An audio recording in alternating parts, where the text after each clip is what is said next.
5,63,000 ಕೋಟಿ ನಿಮ್ದು ಕೋತಾ ಬಜೆಟ್ ಇದೆ. ಮುಂದಕ್ಕೆ ಹೋಗಿ ಶಿವಲಿಂಗೌಡ್ರೆ. ಗೊತ್ತಾ ಸ್ಪೀಕರ್ ನೋಡಿ, ಇದ್ರ ಭಾಷಣ ಮಾಡಕ್ ಬಂದಿಲ್ಲ ಅಲ್ಲಿ.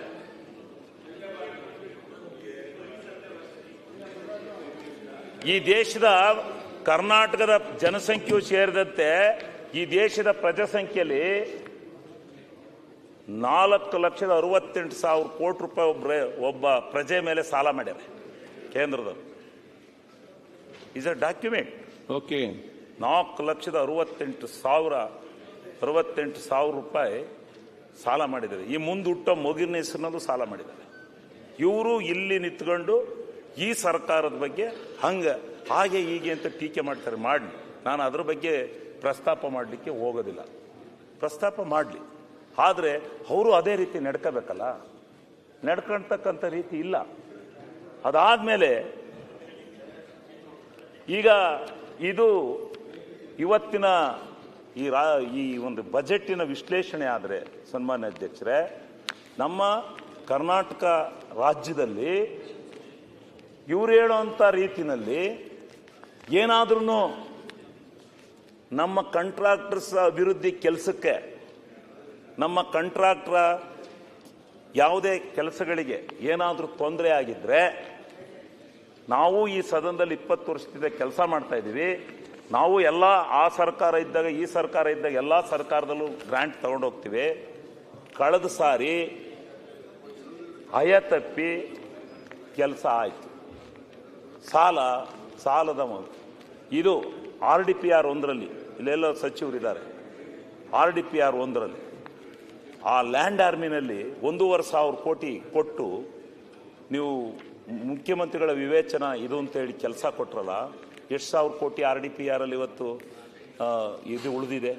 ಅವತ್ತು ಉಳಿದಿರೋ ಅಂತಕ್ಕಂಥ ಸಾಲನ ಇವತ್ತಿನವರೆಗೂ 2.5 ಲಕ್ಷ ಕೋಟಿಗೂ ಅಧಿಕವಾದಂಥ ಯೋಜನೆಗಳನ್ನು ಕೆಲವು ಅದರಲ್ಲಿ ರದ್ದು ಮಾಡಿರ್ಬೋದು, ನಾನು ಇಲ್ಲ ಅಂತ ಹೇಳೋದಿಲ್ಲ.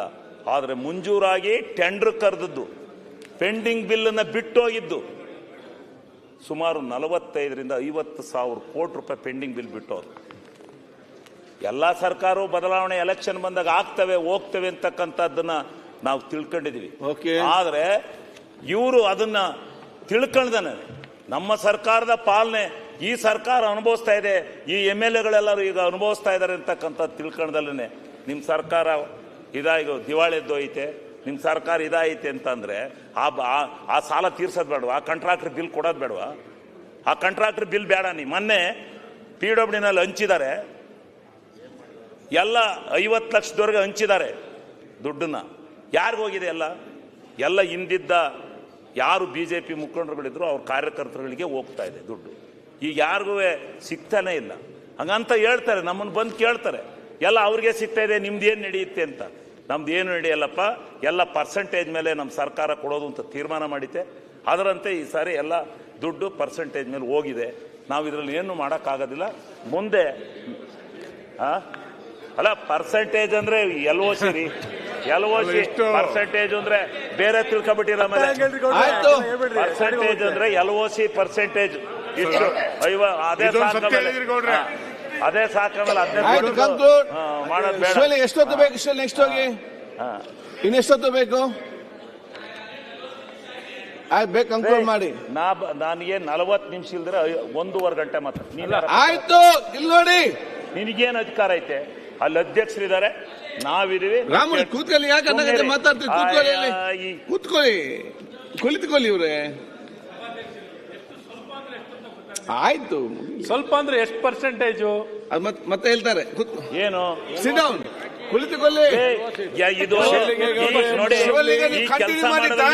ಇದಿರಲ್ಲ ಬಹಳ ಎಕ್ಸ್ಪರ್ಟ್ ನೀವೆಲ್ಲ, ನಾವೆಲ್ಲ ಇವರು ಸುಮ್ಮನೆ ಕೂತ್ಕೊಳ್ರಿ.